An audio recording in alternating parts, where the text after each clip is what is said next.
En France, ils viennent par exemple d'imaginer le SAV, le système le système alternatif de mobilité. Et c'est un système qui a été inventé par Forum Vie Mobile. Voilà, j'incite tout le monde à regarder leur site parce qu'ils ont magnifiquement présenté ça. C'est un système qui permet de transformer complètement la mobilité dans un pays en enlevant la voiture individuelle. C'est-à-dire, on va permettre à tout le monde de se déplacer partout, mais avec les alternatives à la voiture. Et alors, comment ils font? Alors, accrochez-vous, parce que c'est un peu révolutionnaire. On va prendre 20% des routes et on va les donner aux piétons et aux vélos. Voilà, tout simplement pour créer une énorme alternative pour les distances courtes et pour l'intermodalité. On va prendre 23% une autre 23% des routes. On va réserver ça, en fait, en priorité aux cars et transports en commun. Collectif, voilà, des transports collectifs. C'est-à-dire, on va pas virer complètement, on va enlever les voitures, mais les cars iront la priorité. Ensuite, on va prendre juste 1% de la surface routière pour consacrer ça uniquement aux cars, parce qu'en fait, notamment dans les campagnes, en fait, on aura besoin de beaucoup plus de cars. Et puis, on va créer aussi certaines lignes ferroviaires. Ça coûte très cher, donc en fait, il faut être très stratégique.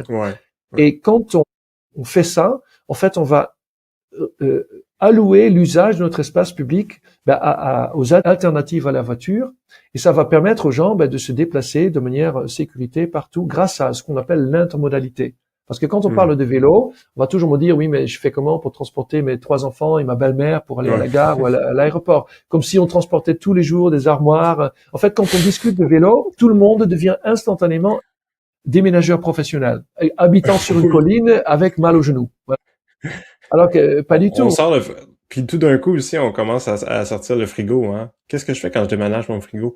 Ton frigo, tu te le fais livrer. Dans ton char. Tu me le jamais dans ton char anyway. Là. C'est même pas un argument. Voilà. En plus, tu te le fais livrer. Voilà. Oui. Mais pour déclencher cette créativité, il faut se mettre en situation.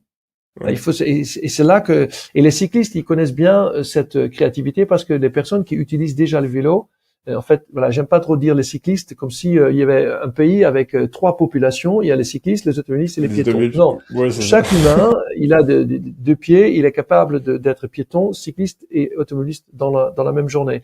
Et en fait, quand vous utilisez le vélo, quand vous allez quelque part pour faire des courses, vous savez que vous ne pouvez pas transporter un meuble. Donc, mais par contre, vous êtes capable de transporter vos 20 kilos de course avec des sacoches, avec une caisse que vous montez sur votre vélo, et ça va vous mettre en situation à le faire. Hein. On n'a pas justement dans mon livre Désir d'agir, je raconte cette campagne qui avait été faite en Grande-Bretagne sur le vélo pour monter un peu l'excès d'utiliser la voiture pour transporter une brique de lait. Et donc en fait ils avaient mis je vais pas tout dévoiler, mais par exemple une femme, il y a une photo dans le livre d'une femme qui prend une lance-flamme pour griller un morceau de pain. Oui. Voilà. J'ai lu cette partie.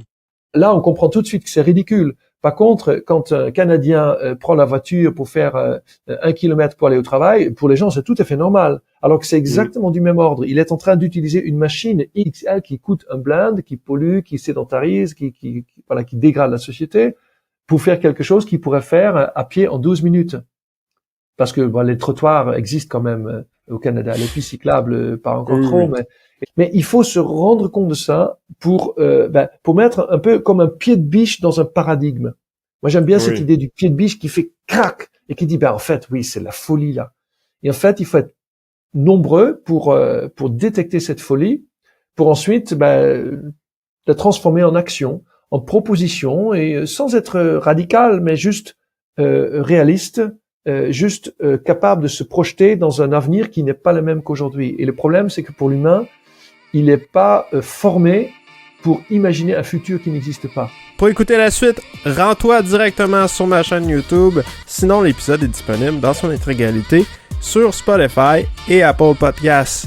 N'oublie pas de t'abonner à ma chaîne. Sinon, je te dis à la prochaine. Ciao!